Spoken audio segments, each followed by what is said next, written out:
got the voice that's mean, asking those questions that you never seen. He's got that fire, burning bright and clean. Andrew Keen making waves, break the routine on the Keen on show. He brings the heat, asking the minds, digging deep till they bleed. No sugar-coated truths, no lies to deceive. Andrew Keen, the master of the interview beat. He's got the knowledge, he's got the flair, challenging ideas with a fearless stare. With every question, he's uncovering what's there. Andrew Keen, a truth seeker, he's aware. Hello, everybody. It is Sunday, November the 30th, 2025. Our last November show on technology. That was the weekly summary. It's been, for those people who grew up watching wacky races, it's been one of those wacky races kind of week where every day there seems to be a new leader in the race to win AI. Lots of news about Google piercing NVIDIA's aura of invulnerability. The Google stock is doing extremely well. Lots of news also about Anthropic's new Opus 4.5 model. Some people see that as Anthropic's ace in the hole when it comes to winning the race. And of course, Keith, who loves ChatGPT, has noted that the ChatGPT 5.1 Codex Max is a big deal. In overall terms, in some ways, AI seems to be winning. We have a situation where AI is winning, apparently, the copyright fight. But when it comes to international, China supposedly, at least according to the Financial Times, has leapfrogged the US in global markets for open AI models. And perhaps AI isn't really winning. The Economist has an excellent piece about the failure for AI to catch on within the corporations. In other words, it's a wacky racist kind of week where everybody or nobody seems to be winning. Keith, I know your editorial this week is about how no one is not only winning the AI race, but perhaps never will. Yeah, although there's a play on words there because it isn't a race. There's no finish line.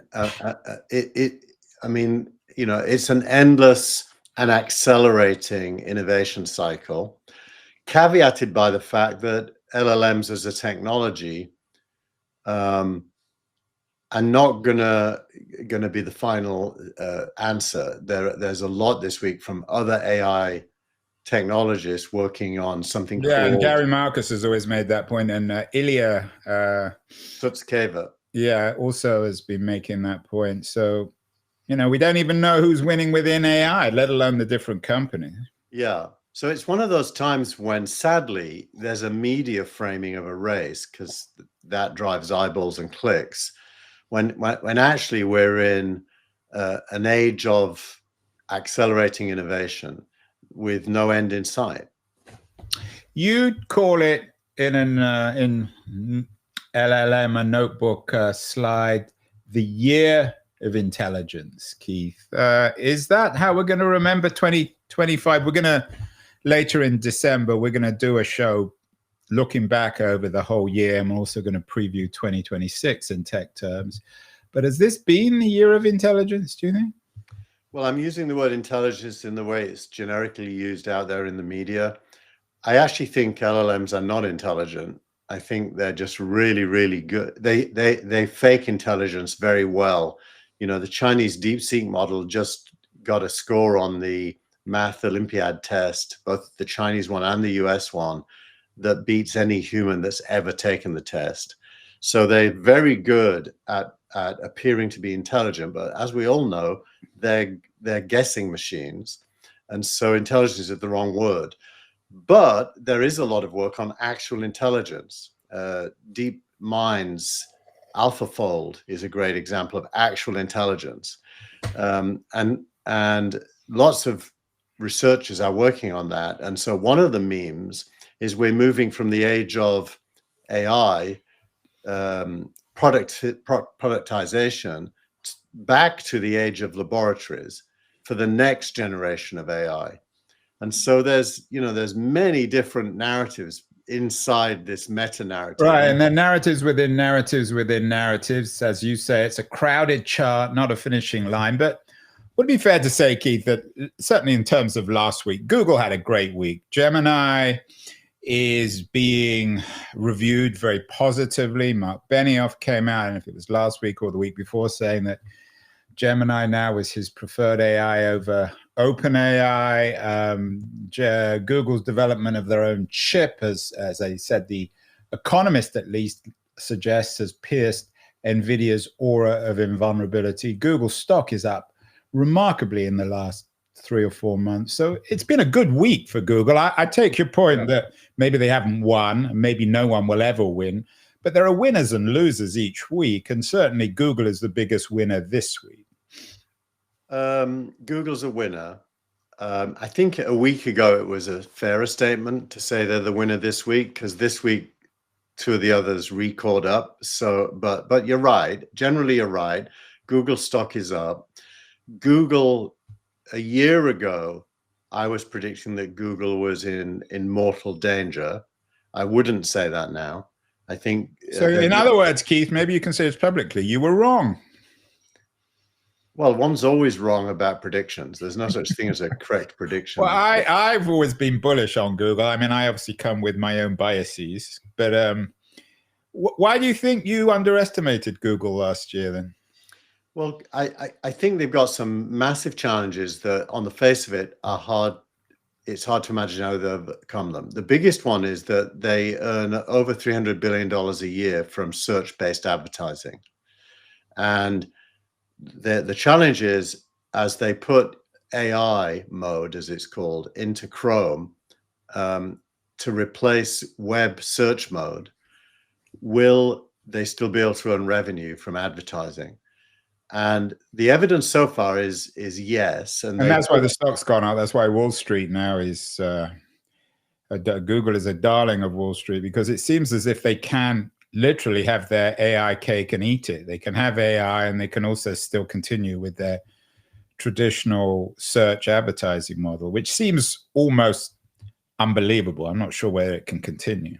Yeah, I have my doubts whether this is just a moment in time or not indicative of where it's going. I do think they have a massive advantage, which is they have the only database of paid links and clicks that if they choose to migrate those links and clicks into the AI interface, having already built the database of them, and it's a real-time database as well, then the question then becomes, will people click as often in an AI interface as they do in a web search interface? That's got to be a no, because why would you click in an AI interface when it's giving you answers?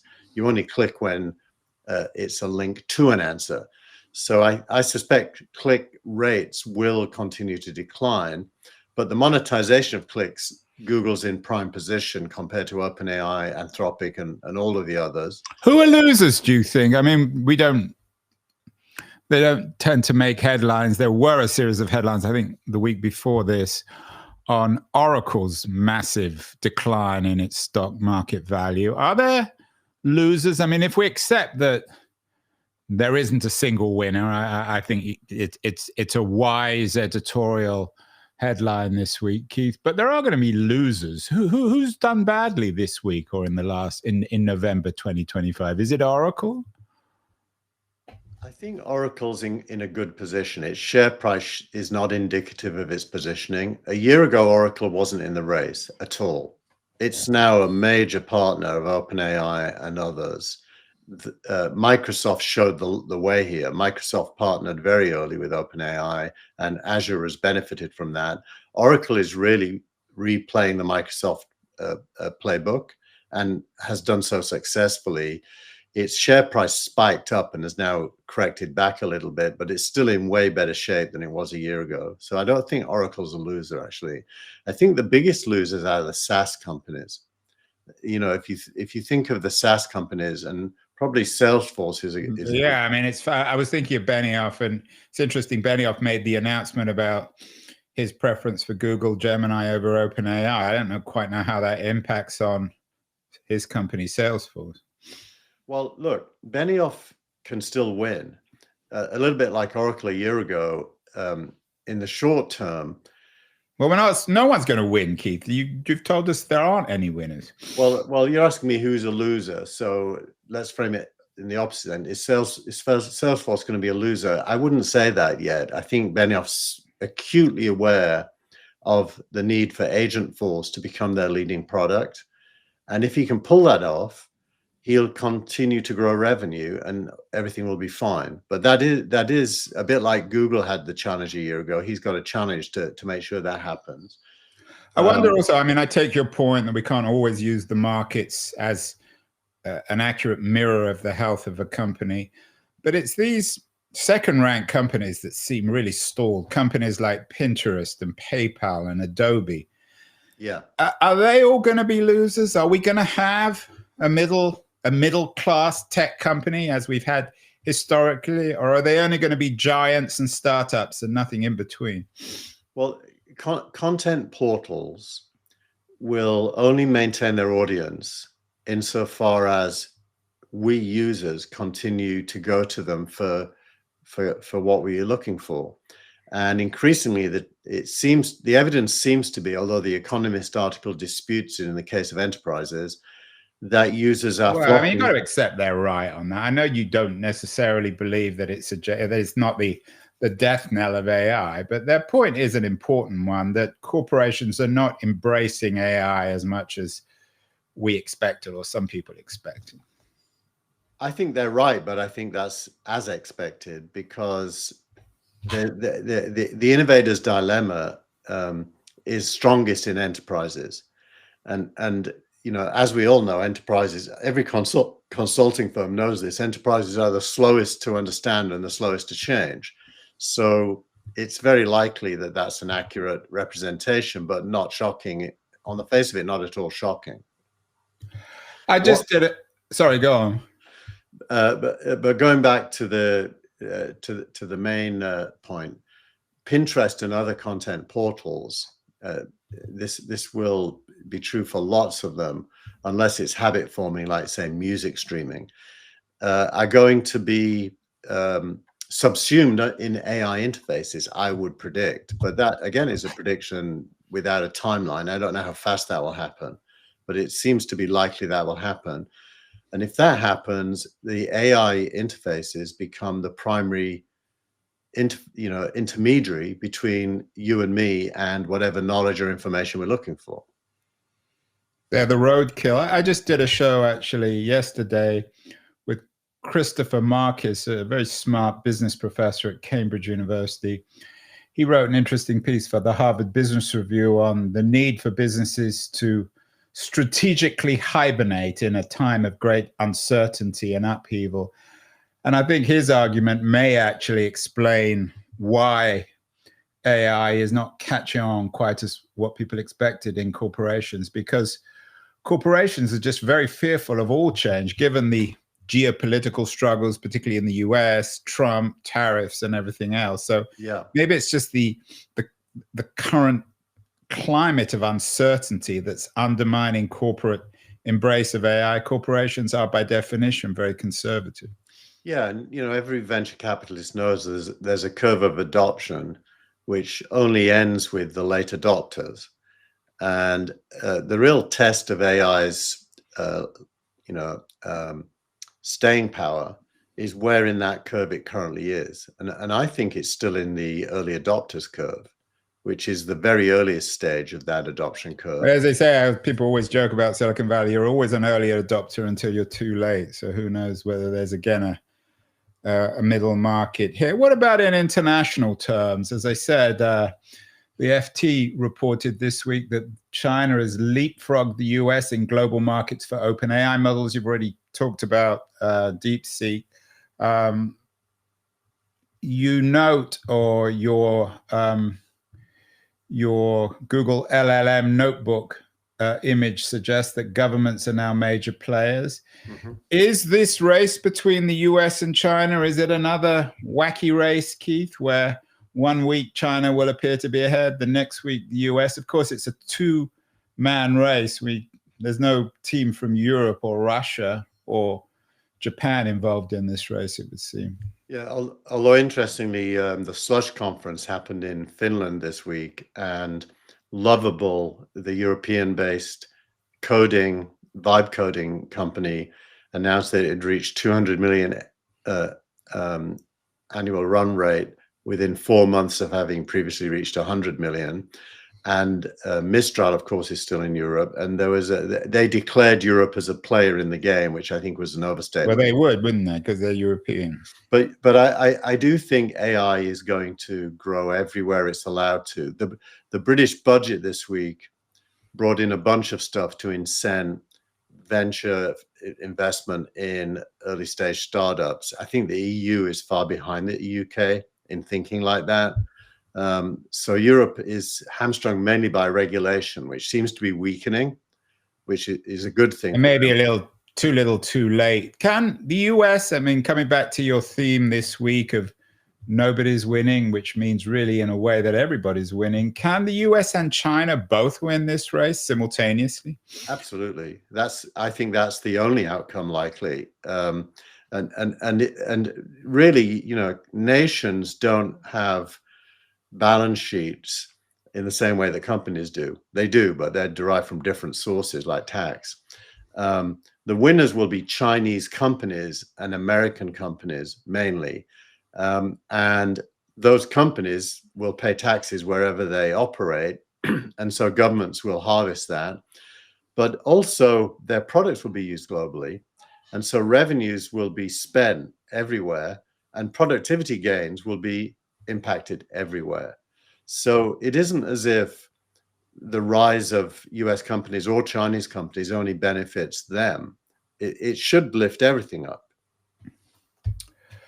No note this week, Keith, of the B word, your favorite word, bubble. You note that what's happening is a new industrial stack, not a software bubble. What is an industrial stack? And can there be bubbles within industrial stacks, or by definition, is that not a bubble? Well, an industrial stack really talks about rebuilding from first principles the way to do things, the way things get done. So the stack is a kind of a logical sequence of hardware and software in order to rewire the way we do things as humans.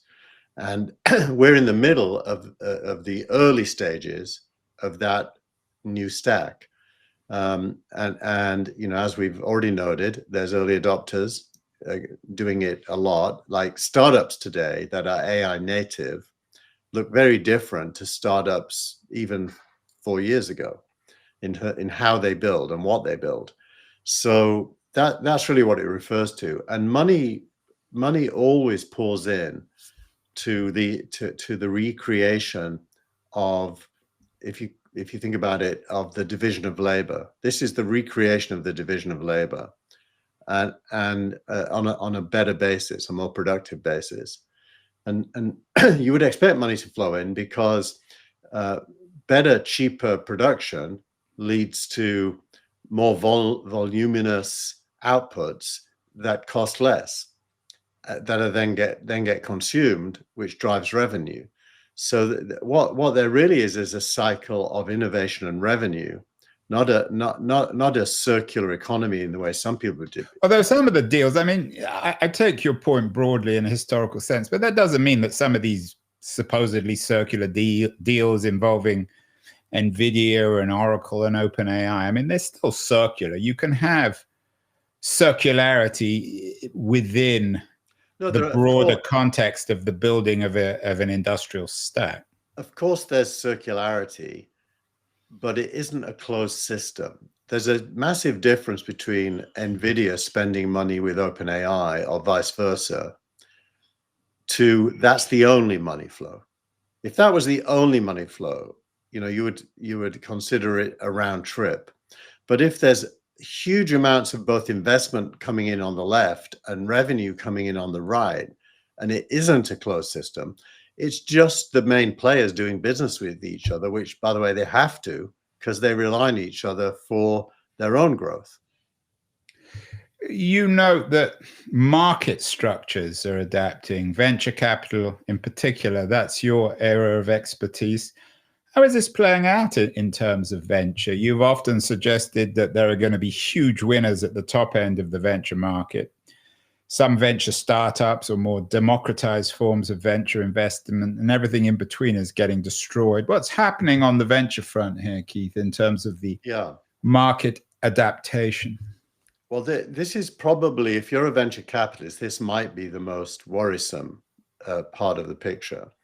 And I don't think any of our audience is going to worry too much about VCs, are they? So there's two developments in venture capital. The concentration of money into a smaller and smaller number of funds, namely Sequoia and Andreessen, Right. and a few others. There's maybe 10 funds that are sucking in all the money. A winner-take-all phenomenon, which is reflected also in the tech industry more broadly. Right. So they're becoming massive funds, and other funds not being able to raise money at all. And then secondly, the concentration of that money into fewer and fewer companies.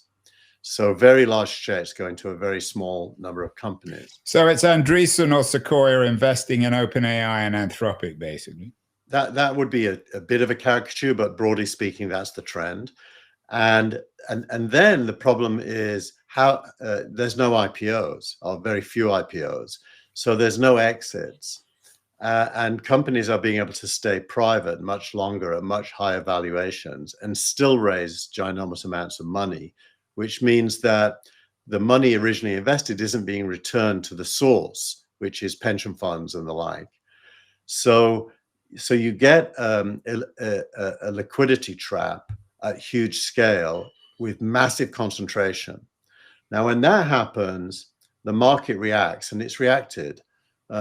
Goldman Sachs acquired a secondary market company called Industry Ventures. Charles Schwab acquired a secondary market company called Forge Global. Earlier, BlackRock acquired Preqin. And what is happening is that the market is looking to put money in the hands of buyers of these private companies. And that's leading to secondary purchases at much larger scale than previously, although it's still tiny. It's only 2% of the value of unicorns is being bought through secondary markets, not a big number, but it's much bigger than ever before. And that's because there's a large number of smaller venture funds looking for liquidity, and they're ready buyers if they can get a good price buying. For example, Dave McClure's new fund, Practical VC, is a secondary buyer. Yeah, and Dave's actually coming on the show next week. I want to come back, Keith, to the stack for a moment. You talk about this being a new industrial stack, not a software bubble, but one of the interesting discussion points this week is on Google, in the sense that Google's the only company trying to own the entire stack. Does that make Google more or less likely to be a winner in this new game? Well, there's pros and cons. It's certainly helpful to Google for decision-making purposes to be able to control both costs and capabilities. So that's the plus. Google's primarily an AI winner with developers, to some extent businesses, but they tend to be startup businesses, not the big ones. The big ones are all going to Microsoft and or Oracle more than they're going to Google. There's rumors that Meta may do a big deal with Google for their new which is another reason why people are very bullish on Google this year. Yeah. So that's the plus. The minus is Google's TPUs. That's their equivalent of NVIDIA's product. They are a generation or two behind NVIDIA in terms of capability, and NVIDIA isn't sitting on its hands. It's producing an annual upgrade to its whole stack. So I don't think it really threatens NVIDIA. Google is a purchaser of NVIDIA because of that for pre-training. In other words, very, very compute heavy parts of the AI cycle. Google isn't using its own stuff because it doesn't yet do as good a job. And so I think it's a more nuanced landscape. And then the final piece is and this is just my opinion, but I think AI is ultimately a consumer-led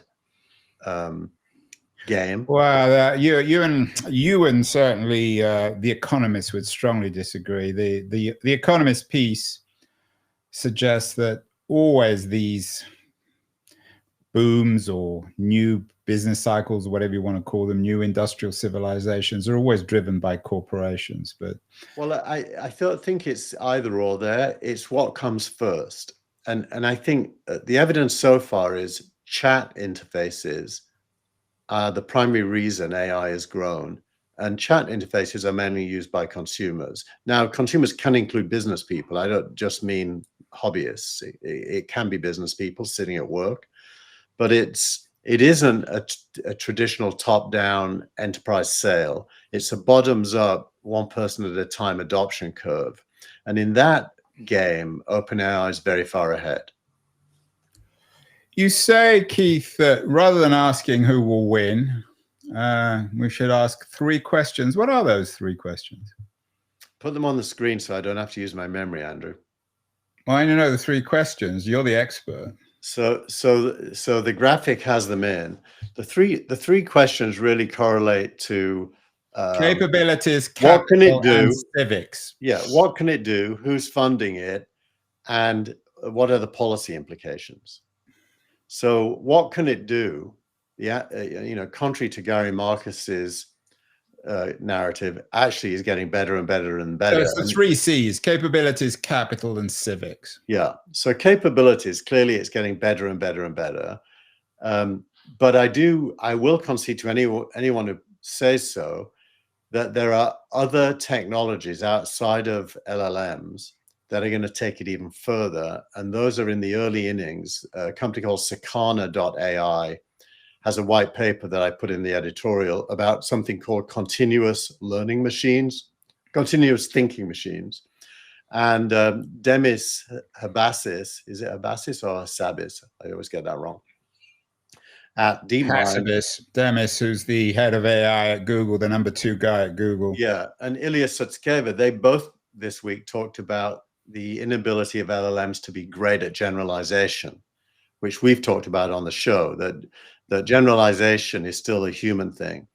But they have a fix for that, which is a different technology than LLMs. And so I think capabilities, we're so early compared to what's coming. I do think the current capabilities are already good enough to make robotics, humanoid robotics, real. And so having so the first question then is on capabilities. So you think that we're still in the early innings there. Capital, can we, and I'm quoting you here, can we manage a $200 trillion asset world, Keith? Look, that's about 1.2 times global GDP. In other words, a lot of money. Yeah, exactly. It's 80 trillion more than global GDP, so it's more than 1.2 times. So that's a massive investment. But if we're really rebuilding the stack of human division of labor, that doesn't seem a massive price. I mean, it's not 10 times global GDP.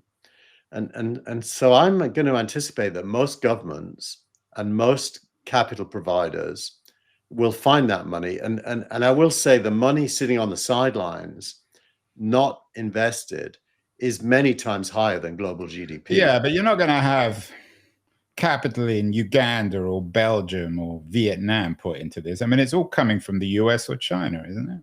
Well, actually, the capital is coming from everywhere. Sovereign wealth funds everywhere. Oh, I mean, obviously the Gulf states as well, but they're unusual. They're not. But the capital is pouring into mainly American and Chinese companies, and but that doesn't really matter as long as what it produces is a new global division of labor, and by that I mean an industrial division of labor in terms of how things get done, and it will pay off.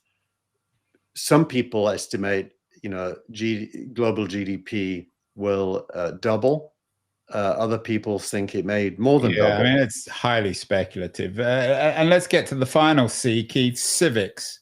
Can the upside be shared? You and I have talked about this endlessly. Everyone's talking about this. Can this upside, there clearly is upside. There's clearly huge amounts of money, but currently it's all going to companies like Google or their shareholders. Well, yeah. So this is a huge debate. My current position in the debate, subject to change, is concentration of capital is good because that's the most efficient way to get the wins. But it has to be correlated with clear policy to distribute the rewards. And that is the missing ingredient. There's a lot of talk about it, you're right. Nobody is really seizing the moment there, and therefore the talk gets louder until there's a resolution. It will continue to. Well, last week you suggested the resolution would come through some sort of violent revolution. A lot of people are suggesting that. In fact, our interview of the week with Sven Beckert, a very distinguished economic historian from Harvard University, has a new book out, Global History of Capitalism. He also believes that the current inequalities in our economic system will probably provoke enormous change. And he's ambivalent on AI. He's kind of bullish in a way, but also not entirely convinced that it will naturally lead to more equality. So you're not alone in recognizing the potential role of revolution in all this. Yeah, and that's a very good book that he's bringing out.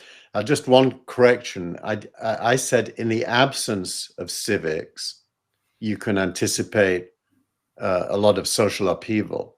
So we don't have three. We've got capability in the three C's: capabilities, capital, civics. So you said without civics, we're going to have revolution. Well, not necessarily revolution, because that would be a positive spin. That somehow people would take over and put something better in place. What you might end up with is chaos, or worse still, extreme wealth, barbell-like. And that, may or may not lead to civil unrest. It depends on what people do about it. But I think that civics, in other words, decision making about how everyone benefits. Elon Musk has the most interesting take on this because he implies it will happen organically. He's basically saying that once you have robots that can do pretty much any physical task, you will quickly have an end of labor. And once you have that, you'll have the end of money. And so everyone will be equally rich, meaning they don't need money. I think that's another classically childish Elon remark, because don't ask who owns the robots. But that, I don't want to. No, but you should embrace it as even if you think it's wrong, you should embrace it as a serious narrative, because Sam Altman kind of agrees with that. Well, the fact that Sam Altman and Elon Musk agree on anything doesn't suggest it's real. I would say it's more kind of a wacky race. You have to say why not. You can't just mock. Well, as I said, simple question: who owns the robots? Well, the whole point is that people will. They're only going to be. Who are the people? How's that going to work? I mean, well, initially. Yeah, obviously you have to be a bit open-minded here, but initially, it's not about being a bit open-minded. It's just recognizing that reality. Let me tell you the detail. Musk claims that by next year, his robot will be $30,000 and capable of learning any household task. Now, if you divide $30,000 by the number of weeks in a year, it's about $600 a week, which will do cleaning, cooking, laundry. Yeah, I take your point, and the prices will come down, blah, blah. We all know that. But it's Musk's robot. He's going to be selling it, whether it's Tesla or SpaceX or X, whatever other company he has. He's not giving it away for free.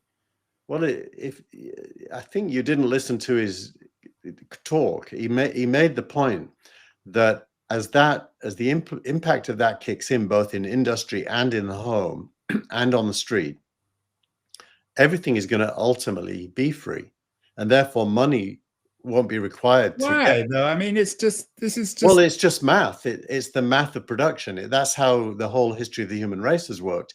The fact we can buy a carton of milk today for $5, it hasn't always been true. But I don't want to go on and on about this, because he just gets on my nerves. It's so childish. If you want to bring up, hold on, Lee, bring up milk. It's not free milk. You still have to buy it. Yeah, but There's still farms, there are still distributors, there are still no, you're still stores. missing the point. I think if you're calling him a child, I'm going to call you a cretin. You're not embracing the point. The cost of milk delivered, by the way, to a population in the world of 8 billion people is now close to nothing compared to what you would have had to pay to achieve. I take that point, but there are still milk companies, right? There's still people who at this stage in history. But can you see the trend curve? Can't you see the trend curve? But can you give me an example then of a product that has literally become free when it used to be expensive, where there's no market for it? You just go out in the street and you can just have as much of it as you want. I think there's lots of things like that. Well, give me an example. Give me one example. Parking in Palo Alto. Well, that's your best example. Well, it's an example. Well, it's an example within a very... I mean, the government's still paying for that parking first. Even Palo Alto is very unusual. Very different from San Francisco. You're right, but think of what that sentence means. We, the people, paid taxes from this much bigger wealth that we've got compared to 200 years ago. And our elected authorities are able to use it to provide free parking. By the way, in England, they provide, at least at the point of consumption, free healthcare and free education. Yeah, but it's not right. And that's a better example than free parking in Palo Alto, which is the wealthiest suburb probably in the world. But the NHS is in crisis. Anyway, we'll talk about this more. I'm happy to talk about these issues as long as you don't bring up Musk, because I just think he's a moron. No, but that's just my opinion. Maybe I'm wrong. Maybe I'm the moron. Finally, Keith, well, you have a South African sympathy with him for some bizarre reason. But finally, and coming back to politics, there was an interesting piece in the in The Economist on MAGA being divided over the promise and perils of AI. How much do you think this will play out? I mean, certainly, I don't want to continue talking about Musk, but he's certainly on the techno-optimist side of the MAGA movement. Do you see this as destroying the MAGA movement? I think it should. Destroy or transform is both the same word for me in this context, but I think that it should destroy the Democratic Party as well. I think basically the debates inside, there will be some people who want to embrace this rebuilding of the human stack, and there'll be those who want the rewards from that to be individually owned, and those that want them to uplift society in both camps. And it's hard for me to see the current left-right divide surviving that. I think we're going to redefine the meaning. And I think you're going to go back to this article that's in this week's newsletter about the industrial age only being possible because of a generalized belief in progress. I think it's very likely that, we need a generalized belief in innovation and the uplifting effect of innovation in order for new dividing lines to be drawn. So who do you expect to win in the Musk or the David Sachs versus the Steve Bannon wings of the MAGA movement in the next couple of years? I find it super hard to predict because there's so much irrationality or subjectivity there. But what I would like to happen is Bannon and the backward-looking hardcore MAGA to shrink into a sect, and for society to embrace investing in innovation for progress for everyone. Well, there you have it. There are no winners this week. We like to find winners, Keith, but nobody is winning, which means also no one's losing. Lots of opportunity. The stack continues to grow. That was the week for the last week of November 2025. We will be back next week. We're going to do, I think, about 3 shows in December, and we'll also do a backward look at 2025 and some forecasting on 2026. So have a good week, Keith, and we'll talk next week. Bye. Thank you. Hello, everybody. Andrew back again. I hope you enjoyed that Keen on America conversation. And to add to both your fun and your enlightenment, we're adding a new feature to Keen on America. It's a Google LLM Notebook AI summary of what you've just watched and listened to. So stick around. You might have a little bit more fun and enlightenment. Enjoy. Are you feeling a little dizzy trying to keep up with all the AI news? I mean, one day Google is winning, the next it's OpenAI, then suddenly Anthropic pulls ahead. It is a lot. So let's just cut through all that noise and ask a much better question. Is anyone actually winning this so-called AI race? Okay, so let's dive right in. You know, a really good way to describe what's happening right now is to think of it like an AI wacky race. It really feels like every single day some new leader just emerges out of nowhere in this chaotic sprint to dominate artificial intelligence. And this quote just nails the feeling perfectly. The source material puts it this way. It's been one of those wacky races kind of week where every day there seems to be a new leader in the race to win AI. I mean, that one sentence just captures the media frenzy we're all living through. I mean, just look at a snapshot of the headlines from any given week. 1 minute you're reading that Google is piercing NVIDIA's aura of invulnerability. The very next, Anthropic's new model is their ace in the hole. Then OpenAI drops something new and it's a big deal. Oh, and a new report says China has leapfrogged the US. And then, just to make things even more confusing, The Economist reports that AI is actually failing to catch on in big corporations. It's just total whiplash. So what's the real takeaway here? It's that this is a massively crowded field, not some simple race with a clear finish line. It feels like everyone, and maybe nobody, is winning all at the same time. It's confusing, right? But here's a thought. What if the problem isn't the contradictory answers we keep getting? What if the problem is the question itself? What if asking who will win is completely the wrong way to be looking at this? Because here's the thing. This isn't a race with a finish line. A much better way to understand what's going on is to see it as an endless, accelerating cycle of innovation. And this is where we really need to shift our thinking. The common view, right, the one we see in the headlines, is that this is a sprint to a finish line. There's going to be one ultimate winner. But the reality? It's more like an endless loop, where lots of different players are constantly advancing the field. The tech isn't some fixed goalpost. Today's amazing models are absolutely not the final answer. It's a fundamental change in how we see things. So, if it's not a race, then what is it? Well, what we're watching is not just another software bubble. This is something much, much bigger. We're witnessing the construction of an entirely new industrial stack. And what on earth is an industrial stack? Well, think of it like this. It's rebuilding from the ground up the basic way we get things done. It's a brand new sequence of hardware and software that is completely rewiring human productivity itself. Now that is the real battleground. Okay, so let's break down where the big players actually stand in building this new stack. You've got Google. They're in a really strong position because they own their whole stack. But their huge challenge is figuring out how to make money from AI without accidentally destroying their $300 billion search ad business.